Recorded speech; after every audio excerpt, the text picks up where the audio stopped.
하나님께서 우리에게 주시는 하나님의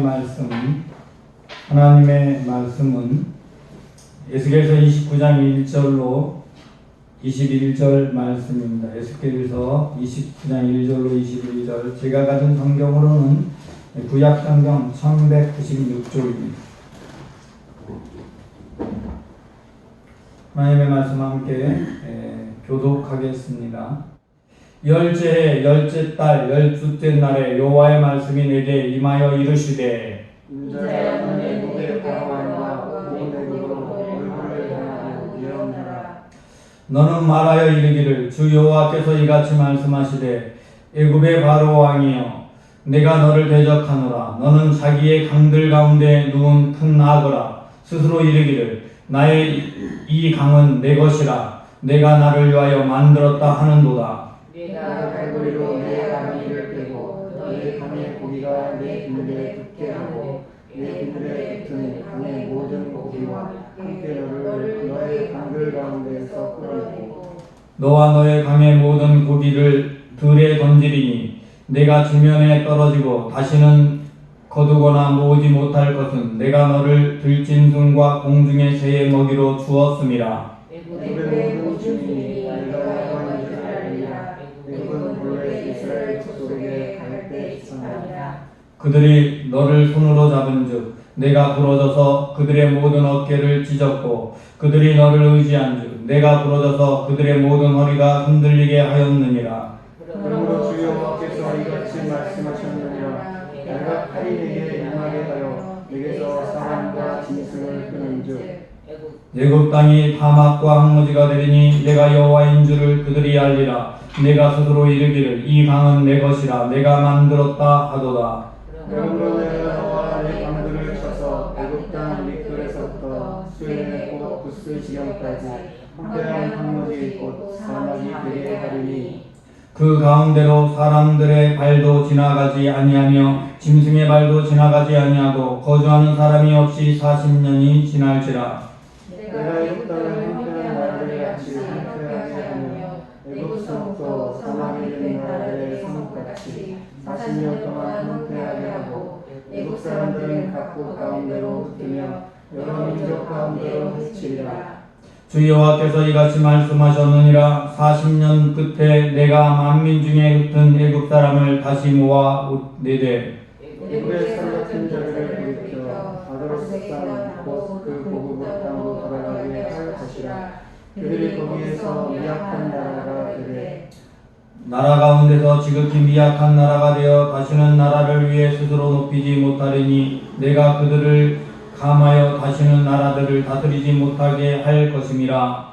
그들이 다시는 이스라엘 족속의 의지가 되지 못할 것이요 이스라엘 족속은 돌이켜 그들을 알아보지 아니하므로 그 죄악이 기억되지 아니하리니 내가 여호와인 줄 그들이 아니라 하셨다 하라. 27째 해 첫째 달 초하루에 여호와의 말씀이 내게 임하여 이르시되 인자야 바벨론의 느부갓네살 왕이 그의 군대로 두로를 치게 할 때에 크게 수고하여 모든 머리털이 무지러졌고 모든 어깨가 벗어졌으나 그와 군대가 그 수고하는 대가로 두로에서 얻지 못하였느니라. 그러므로 주 여호와께서 이같이 말씀하셨느니라. 내가 애굽 땅을 바벨론의 느부갓네살 왕에게 넘기리니 그가 그 무리를 잡아가며 물건을 노락하며 빼앗아갈 것이라. 이것이 그 군대의 보상이 되리라. 그들의 수고는 나를 위하여 하는즉 그 대가로 내가 애굽 땅을 그에게 주었느니라. 주 여호와의 말씀이니라. 그날에 나는 이스라엘 족속에게 한 뿔이 돋아나게 하고 나는 또 내가 그들 가운데서 입을 열게 하리니 내가 여호와인 줄 그들이 알리라. 아멘. 남유다가 멸망한 때는 BC 586년 기원전 주님이 오시기 전 586년이죠. 이때 주변에는 7개의 나라가 둘러싸고 있었습니다. 그 7개의 나라는 암몬, 모압, 에돔, 블레셋, 두로와 시돈, 애굽입니다. 이렇게 7개의 나라가 둘러싸여 있는데 에스겔서 25장으로부터 32장까지의 말씀은 이 7개의 나라가 멸망당하는 것에 대해서 자세히 말씀하고 있습니다. 특별히 두로와 시돈에 대해서 두로에 대해서는 3장에 언급을 하고 있고요. 애굽에 대해서 4장에 걸쳐서 예언을 하고 있습니다. 이 긴 장이지만 실제로 다른 나라들은 아주 조금 간단하게 언급한 것에 반해 두로와 애굽에 대해서는 굉장히 길게 그들의 멸망을 예고하고 있습니다. 사실 이렇게 할 수 있는 하는 까닭은 이 두로와 애굽은 그 이전에 굉장히 긴 시간 동안 모든 나라에게 강력한 제국으로 존재했기 때문입니다. 메소포타미아 지역에는 수많은 제국들이 일어나고 무너지고 했지만 애굽과 두로는 페니키아 제국은 긴 시간 동안 멸망당하지 않고 꽤 긴 시간을 주변을 지배했던 나라입니다. 그러므로 이 나라의 멸망에 대해서는 좀 자세히 다루고 있는 것이지요. 이 페니키아 제국 두로의 멸망을 예고할 때 두로에 대해서도 그들이 하나님 앞에 자기가 신이라 라고 했기 때문에 멸망당했다고 하나님께서 말씀하셨습니다. 우리 지난주의 말씀을 통해서 살펴봤고요. 그들 스스로가 자기가 사단에 속한 사단처럼 자리를 잡고 있어서 세상의 권세를 가지고 하나님 앞에 높아졌지만 결국 무너졌다라고 말씀했습니다. 오늘 애굽에 대한 멸망 역시 그것과 조금도 다를 것이 없습니다.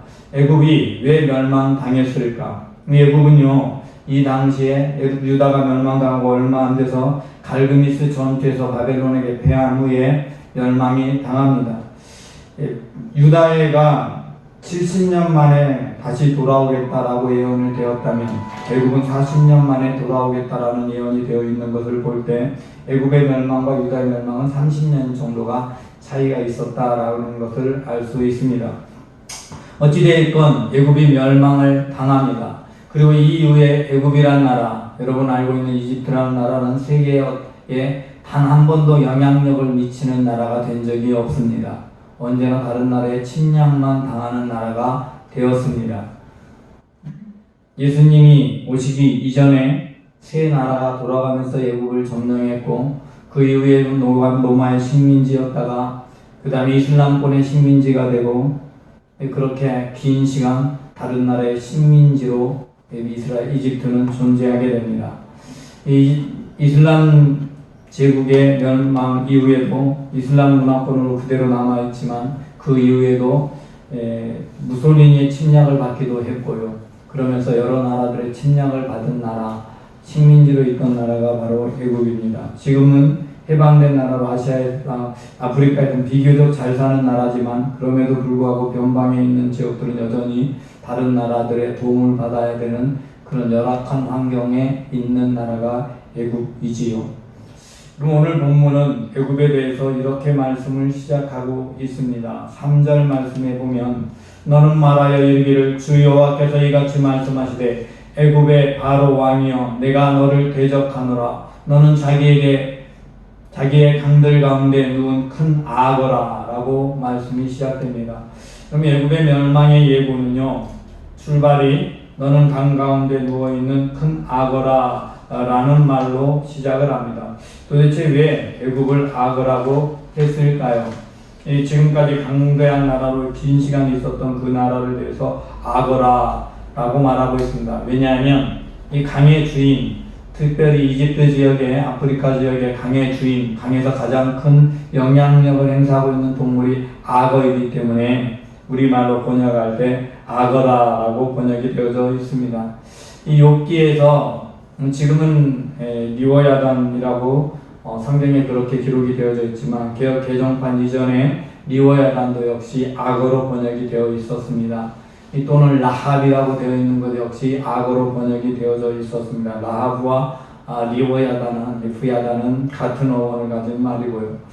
오늘 본문은 원래는 원문에는 탄닌이라고 되어져 있습니다. 이 탄닌이라는 원문을 악어다라고 표현하고 있는데요. 이 탄닌이라는 말은요 바다 괴물을 가리키는 말입니다. 바다 괴물로 탄닌이 구체적으로 무엇인지 알 수는 없지만 탄닌 리브야단은 바다 괴물을 가르치는 말로 전해집니다. 그래서 바닷속에 사는 무시무시한 힘성 공룡 같은 것이 아닐까 그렇게 얘기하기도 하는데요. 다른 성경에 보면 이 탄닌을 용으로 번역을 바다용으로 번역하고 있습니다. 우리나라 말이 아닌 다른 나라의 성경에 보면 탄닌을 바다용으로 번역을 하고 있어요. 그만큼 이 강력한 존재, 옛뱀하고 연결되는 사단의 역할을 하는 존재라고 볼 수 있습니다. 그러므로 오늘 본문 역시 이 애굽은 사단과 같은 역할을 했다라는 것을 알 수 있습니다. 그러므로 하나님이 멸망을 시킨다라는 겁니다. 여러분, 사단의 존재가 어떤 것인가? 여러분, 왜 사단 같다고 하나님이 표현하면서 이렇게 비유를 하고 있는가? 이 사단은요, 하나님의 자리를 차지하려고 하는 게 사단입니다. 이 첫 번째로는 하나님의 자리를 차지하려고 하는 것이고, 두 번째로는요, 사람들을 미혹해서 자신을 따르게 하는 게 사단입니다. 이 사단의 가장 큰 역할이 그거예요. 하나님을 의지하지 않고 자기를 의지하게 만들고 자기가 하나님의 자리를 차지하려고 하는 게 사단이에요. 오늘 본문에서 이 애굽에 대한 멸망을 예고하면서 애굽의 멸망의 이유에 대해서 첫 번째로 3절 하반부에 이렇게 말합니다. 스스로 이르기를 나의 이 강은 내 것이라 내가 나를 위하여 만들었다 하는도다. 여러분, 두로 왕은 내가 신이다라고 말했어요. 그죠? 내가 바다 가운데 신이라고. 두로가 신이라고 했다면 이 애굽 왕은 이 강은 내 것이다. 내가 나를 위하여 만들었다라고 말하고 있습니다. 이 말은 이 당시 바로였던 이 호브라라는 애굽 왕이 한 말이에요. 이 호브라가 스스로가 이 강은 내 것이다라고 말했어요. 왜냐하면 이 이집트는요, 로마 시대까지만 해도 이 전체 지역, 유럽, 아프리카를 통틀어서 가장 많은 쌀을 생산하는 곡창지대입니다. 그래서 이집트로부터 생산된 쌀이 이 로마 전역을 먹여 살릴 만큼 굉장히 많은 쌀을 생산하는 곡창지대가 바로 이집트였어요. 굉장히 지금의 이집트하고는 달라요. 지금의 이집트하고 이 당시의 이집트는 정말 다릅니다. 정말로 비옥한 편이에요. 지금도 물론 삼각주지대는 비옥한 편이지만 그래도 옛날 같지 않아요. 강가의 일부 한 1km만 벗어나면 다시 사막이에요. 그런데 옛날에는 굉장히 넓은 곡창지대를 가지고 있는, 그래서 이 강이 모든 곡식의 원천이 되는 강이기 때문에 너무나 중요한 강이죠. 그래서 이 강을 내 것이다 라고 말했습니다. 그리고 뭐라고 하냐, 내가 나를 위하여 만들었다. 이 강은 내가 나를 위하여 만들었다. 아마도 농사를 지면서 좀 농사를 더 잘하기 위해서 이 관계수로를 만들고 뭐 이런 걸 했겠죠. 그런 걸 하면서 내가 나를 위하여 만든 것이라고 말했을 것 같아요. 어찌됐든 그런데 내가 만들었다라고 하는 순간부터 하나님의 자리를 자신이 차지하고 있는 것입니다. 여러분, 이게 우리에게 주는 정말 중요한 경고의 메시지입니다. 많은 사람들이 하나님이 주신 은혜를 은혜라고 말하지 않고 내가 했다라고 말함으로 버림받습니다. 여러분, 이 사실을 잊지 말아야 됩니다. 그럼 여의도 순복음교회 조영기 목사님이 은퇴를 안 하고 늦게 은퇴를 하면서 은퇴하라고 말하고 하는 사람들을 공격하는 사람들에 대해서 사단이라고 본인이 말하면서 자기 입으로 이렇게 말했어요. 내가 이 교회를 어떻게 세웠는데. 여러분, 그 말을 하는 순간 사실은 사단의 자리 역할은요, 그 순간만큼은 조영기 목사님이 차지하고 있는 겁니다. 그럼 우리가 잘 알아야 됩니다. 아무리 훌륭한 사람도 하나님의 것을 내 것이라고 하거나 하나님이 하신 일을 내가 한 일이라고 하면 나는 사단의 자리를 잠깐 차지하고 있다는 사실을 알아야 합니다. 여러분, 모든 교회는 하나님이 만드신 겁니다. 하나님이 세우신 것입니다. 교회의 주인은 하나님이시고 교회는 하나님의 것이지요. 교회의 영은 성령 하나님이시죠. 당연히 그런 거죠. 여러분, 자기가 무엇을 한 것처럼 착각하고 살아가면 안 됩니다. 자기가 했다고 하는 순간부터 문제가 됩니다. 그러면 이명박 대통령이 서울시장을 할 때 청계천을 복급 덮여져 있던 청계천을 다시 만들어냈어요. 그리고 그것을 자기가 만들었다고 스스로 말하고 대통령이 된 후에 4대강 사업을 했어요. 여러분, 그때부터 무엇인가 잘못된 겁니다. 대통령으로서가 문제가 아니라 하나님의 은혜로 살아가야 되는 사람이 하나님의 은혜가 아니라 내가 무엇을 했다고 말했기 때문에 문제가 되는 것입니다. 여러분, 이 대통령뿐만 아니라 이것은 누구나 마찬가지입니다. 하나님이 내게 주신 것을 나의 것이라고 하거나 하나님이 내게 베풀어 주셔서 은혜를 베풀어 줘 무엇인가 이루게 하면 그것을 내가 이루었다라고 말하는 순간 하나님은 나를 버리신다라는 사실을 잊지 말아야 합니다. 그렇게 말했기 때문에 여러분, 나일강이 내 것이고 나일강에서 살고 있는 것이 너무나 행복하니까 그곳에서 누리며 살아가겠다라는 의미로 말했겠죠. 그리고 내 백성들은 이제 이 나일강의 물고기로 내게서 살아라, 즐겁게 살아라라고 말했겠죠. 그러므로 하나님의 심판의 말씀이 임합니다. 4절 말씀, 내가 갈고리로 내 아가미를 꿰고 너를 강의 고기, 너의 강의 고기가 내 비늘에 붙게 하고 내 비늘에 붙은 강의 모든 고기와 함께 너를 강 가운데서 끌어내고. 여러분, 강에서 살아야 될 것들을 전부 강 밖으로 끌어내요. 여러분, 강 밖으로 끌어내면 물고기는 죽어요. 그지? 악어도 물 밖에 오래 있으면 죽어요. 피부가 상해서 죽어요. 여러분, 이 바다에 있는 동물은, 강에 있는 동물은 강에 살아야 하지요. 그렇게 끌어내게 하겠다. 그래가지고 들판에 던져버리겠다. 그래서 모든 새들이 와서, 짐승들이 와서 너를 먹게 하겠다. 여러분, 악어보다 더 센 동물일 거예요. 왜냐면 악어라고 번역한 걸 우리가 보기에 가장 센 동물이었고, 이 성경에 있는 원어에 있는 의미는 바다의 괴물로 표현되고 있기 때문에 악어보다 더 위에 있는 상급 동물이겠죠. 근데 이 동물을 어떤 육지의 동물이 공격할 수 있겠습니까? 그러나 물 밖에서 오래 놔둬서 찢겨지면, 죽으면 모든 동물이 뜯어먹는 먹이가 되고 마는 것이지요. 여러분, 그렇게 만들어버리겠다라고 말합니다. 여러분, 첫 번째 이유가 무엇인가?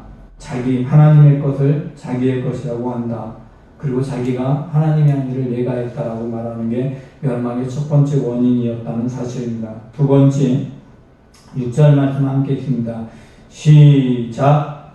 애굽의 모든 주민이 내가 여호와인 줄을 알리라. 애굽은 본래 이스라엘 족속에게 갈대 지팡이라. 아멘. 애굽은 본래 이스라엘 족속에게 갈대 지팡이라. 여러분, 지팡이다라는 말은 의지하는 것이다 라는 말이에요. 그런데 본래 갈대 지팡이다라는 말은 의지할 수 있는 지팡이에요? 의지할 수 없는 지팡이에요?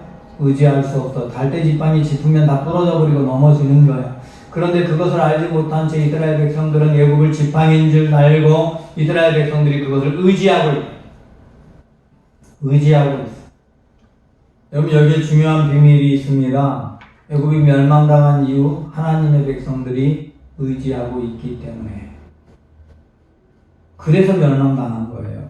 하나님의 백성이 애굽을 의지하고 있기 때문에, 하나님의 백성의 마음을 빼앗았기 때문에.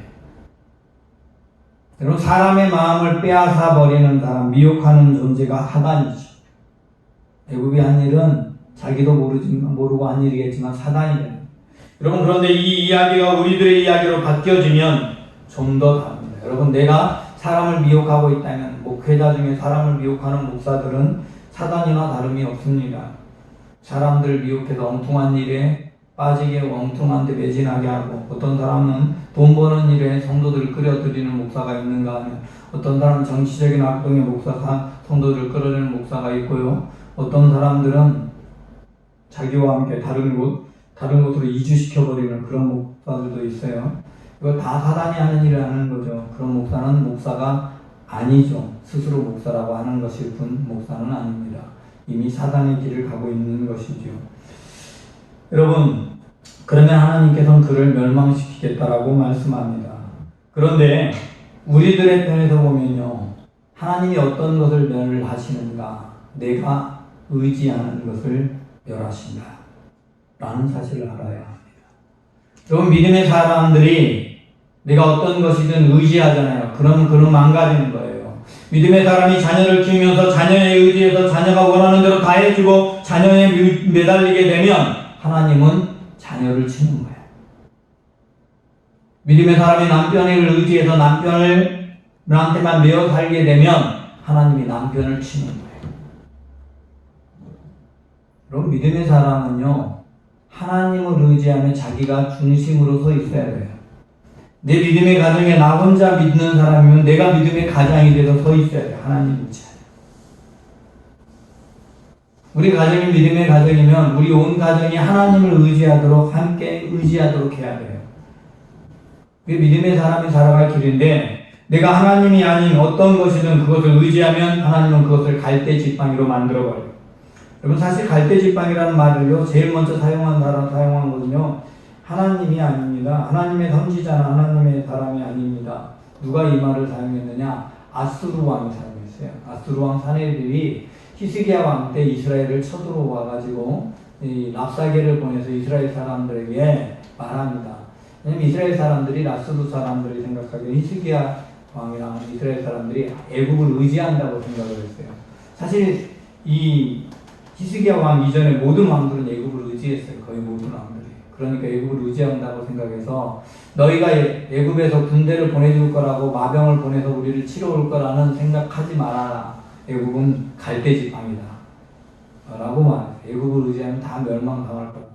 그렇게 말하면서 했던 그 말을 하나님께서는 인용해서 말씀합니다. 왜냐하면 이스라엘 백성들이 갈대지팡이란 말을 너무 잘 알아들으니까, 그때 경험이 있으니까 너무 잘 알아들어요. 왜? 그때 이스라엘 백성을 구원해 주신 것은 애굽의 군대가 아니라 하나님이었거든요. 아수르의 군대를 18만 5천을 하루아침에 죽게 만든 하나님의 놀라운 역사.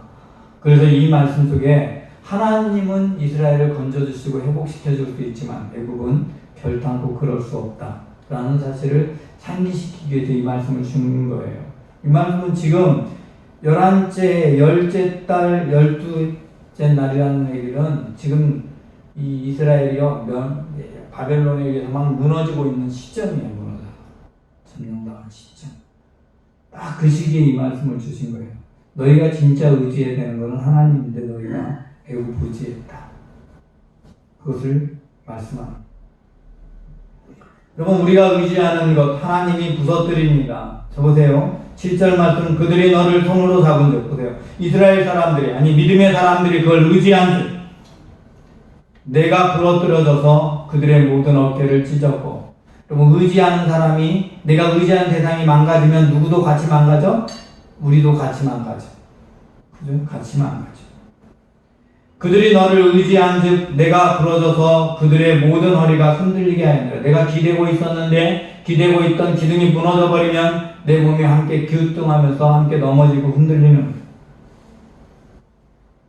너를 의지하니까 내가 너를 쳐서 무너뜨리겠다. 하나님은요 우리가 의지하는 그것을 무너뜨린다라고 말씀합니다. 우리가 애굽을 의지해서는 안 되는 것이요.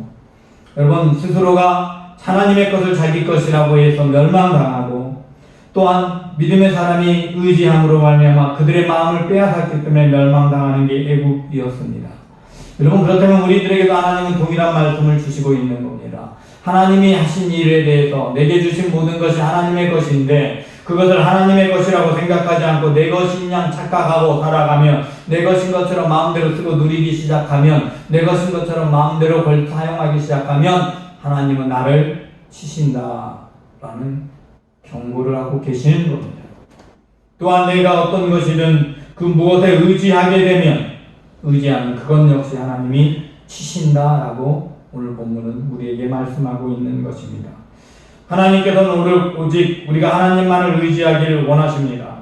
오늘 본문 18절 이하에 보면 바벨론 왕 느부갓네살을 보내서 이 멸망시키겠다고 말합니다. 여러분 느부갓네살이 사실은요 두로를 먼저 쳤어요. 페니키아 제국을 먼저 쳤는데 페니키아 제국을 다 점령했는데 별로 얻은 게 없어요. 왜요? 이 페니키아 제국은 모든 그 보물들 다 가지고 배 타고 두로 섬으로 들어간 다음에 두로에 있는 모든 보물을 가지고 카르타고랑 다른 섬들 크레타랑 섬들로 옮겨서 자리 잡고 있었기 때문에 바벨론이 침공을 했지만 별로 얻은 게 없어. 전리품이 없다 이 말이에요. 그래서 두로 대신에 전리품을 얻게 하기 위해서 내가 애굽을 주겠다. 오늘 하나님이 그렇게 말씀해요. 그래서 애굽 땅을 그렇게 무너뜨린대. 그 얘기는 애굽은 그냥 공격당하기만 하는 게 아니라 공격당한 다음에 모든 걸 다 약탈해 가버린다. 애굽의 사람들 다 포로로 끌고 갑니다. 그리고 모든 물건을 약탈해서 황무하게 됩니다. 애굽으로 피신했던 유다 사람들도 거기서 다 죽습니다. 아무것도 남겨지지 않고 다 약탈되고 황무지가 되죠. 나중에 40년이 지나야 돌아와서 다시 애굽이란 나라를 이루게 되지만 그 나라는 힘 없는 나라가 되고 어떤 나라에도 영향력을 끼치지 못하는 나라가 되게 하겠다. 그 말씀대로 실제로 이집트 지금까지 그 이후 한 번도 다른 나라에게 영향력을 미치는 힘쓰는 나라가 되지 못했습니다. 그나마 프톨레미 왕조 때 조금 괜찮았는데 헬라의 속국이 된 후에 프톨레미 왕조 때 클레오파트라 무렵 때까지는 좀 괜찮았는데 조금 나았는데 무역을 해서 돈을 벌만 했는데 쌀을 팔아서요. 그 역시 멸망당하죠. 줄 잘못 써서 안티오쿠스 편에 썼다면 옥타비아노스에게 멸망당하고 끝나지. 여러분 그렇게 미약한 나라가 되고 맙니다. 그리고 하나님께서 이스라엘 백성에게 한 약속을 줍니다. 그날에 나는 이스라엘 족속에게 한 뿌리 돋아 나게 하고 이스라엘 백성을 진짜로 구원하는 것은 메시아다. 메시아 예수 그리스도께서 이 땅에 오실 때 그때 진짜 회복이 있을 것이다 라고 말씀하고 있는 겁니다. 그제서야 그들 가운데 입을 열리라 라고 말합니다. 입을 열리라.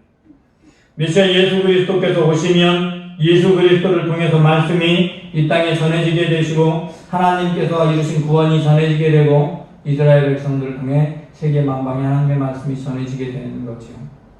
여러분 미약해 보이는 뿌리 진짜 의지의 대상 한 뿌리 날 때 그때가 의지의 대상이고 나머지 모든 것들은 다 무너지는 것입니다.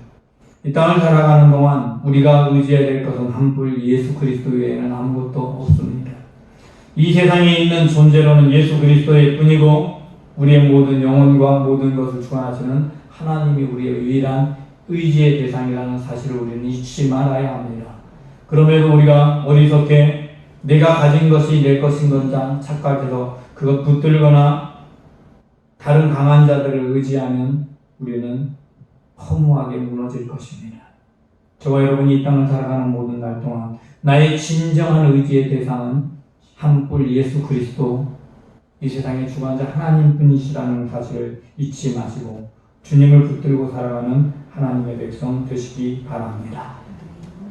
하나님 세상 모든 만물의 창조자요 주관자이신 하나님께서 이 땅의 모든 것을 통치하심을 믿습니다. 어리석게 하나님이 잠시 나에게 맡긴 것을 내 것이라고 말하는 하나님께서 나를 통해 이루신 일들을 내가 이루었다고 말하는 길을 가지 말게 하시고 하나님께서 참으로 이루셨습니다. 하나님의 은혜입니다. 고백할 수 있는 믿음의 사람이 되게 하여 주옵소서.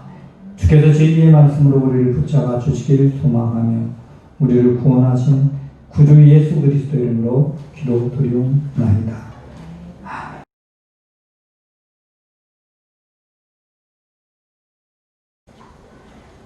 이제는 우리 주 예수 그리스도의 은혜와 아버지 하나님의 무한하신 사랑과 성령님의 내주 인도 역사 충만하심 교통하심이 오늘 오직 우리의 구원의 뿌리 되신 예수 그리스도만이 우리의 생명의 길임을 믿고 이 세상의 모든 것을 주관하시고 주인이시고 섭리하시고 다스리시는 하나님만을 나의 참 의지인 것을 믿고 주님만을 의지하고 살아가기를 원하는 이 땅의 모든 하나님의 아들, 딸들을 위해와 여전히 하나님이 잠시 막힌 것을 자기 것이냐 착각하고 살아가는 이 땅의 수많은 영혼들 하나님 아닌 것 의지하며 거기에서 힘을 얻으려고 하는 어리석은 심령들 이 나라의 민족 온 세계 열방 위에 지금부터 영원까지 함께 하옵시기를 축원하옵나이다.